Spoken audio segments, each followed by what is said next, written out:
As estimativas cada vez maiores da safra de soja e milho estão animando os avicultores. Depois de um aumento médio de 30% nos custos de produção lá em 2016, como se fosse muito distante no ano passado, e de redução também nos alojamentos, a expectativa para esse ano é boa.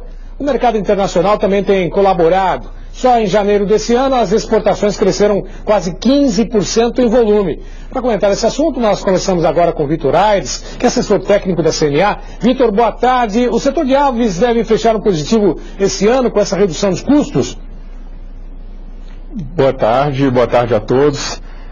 A estimativa realmente está muito boa para o setor de aves e suínos esse ano. A gente tem observado, esse caminho, vem caminhando, o setor do milho para uma excelente safra brasileira, foi uma excelente safra norte-americana, e isso sem dúvida vai derrubar aquelas cotações que a gente observou no ano passado. Soja também vem caminhando muito bem, e vale a gente destacar que quando a gente fala em avicultura, milho e soja, a ração é responsável por 80% dos custos de produção para a produção de 1 quilo de frango vivo. Então, o setor está bem otimista com todo esse cenário. Bom, nós tivemos essa redução, sem dúvida, dos custos com relação à ração.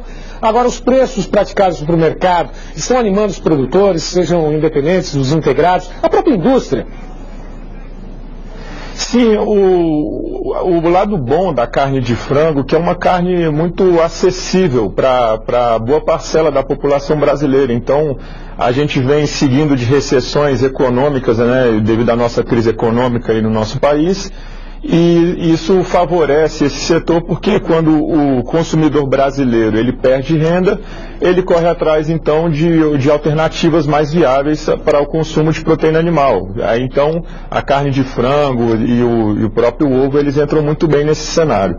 Bom, nós temos aí o mercado externo, os embarques de aves e de suínos também aumentaram bastante. Isso, de alguma forma, também dá um suporte para a balança comercial. É importante que essas exportações aumentem em volume, mas, por outro lado, a gente tem aí a queda da cotação do dólar. Até que ponto encontra o equilíbrio? O dólar mais baixo e ter que aumentar o volume de exportações, o volume embarcado. Fecha também a conta nesse sentido, com dólar baixo ou não?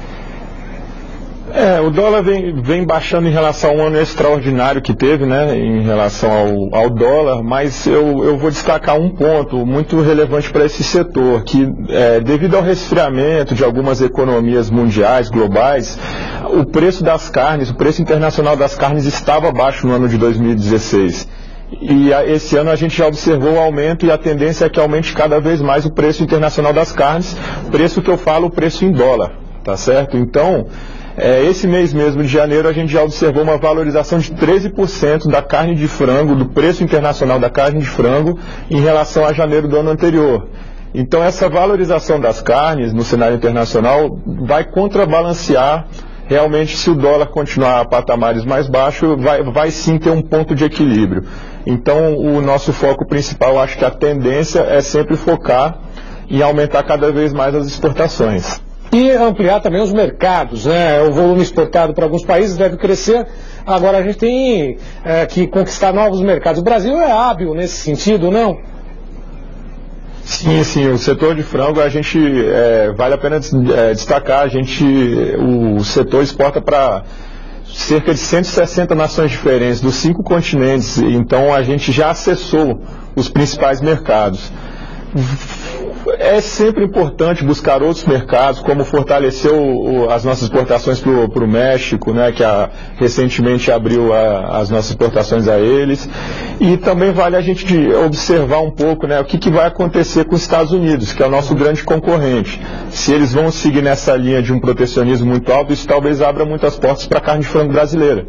A gente exporta 40% de toda a carne de frango exportada mundialmente. Estados Unidos, 30 e poucos %. Então, o que acontecer ali no comportamento das exportações norte-americanas, isso quer dizer que a gente pode abocanhar uma fatia desse mercado deles. Principalmente do México, que o México, diante dessa possibilidade de um muro criado politicamente entre Trump e o próprio México, possa abrir oportunidades para o Brasil também nesse setor, não, Vitor? Sim, sem sombra de dúvidas. O México é um dos poucos grandes mercados de importação de frango que a gente ainda não conseguiu exportar de forma substancial. Então, Eu acho que México é uma excelente oportunidade para a gente aproveitar, visto aí, né, esse embate que a gente ainda não sabe ao certo o que vai acontecer, mas que o Brasil está preparado a exportar e deve exportar para esses países, deve sim, sem sombra de dúvidas. Vitor Aires, muito obrigado pela participação, foi um prazer falar contigo, até uma próxima. Boa tarde. Boa tarde, até uma próxima. Obrigado.